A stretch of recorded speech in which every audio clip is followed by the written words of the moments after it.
Many, many happy returns of the day, Karunasri, who lives at Canberra, Australia.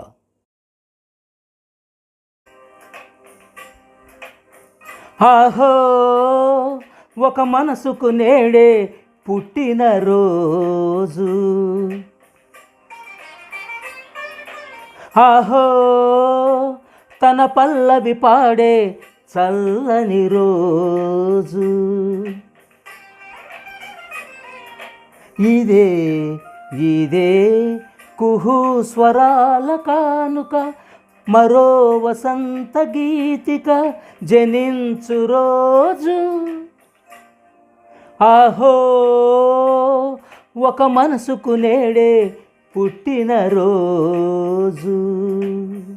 ఆహో తన పల్లవి పాడే చల్లని రోజు.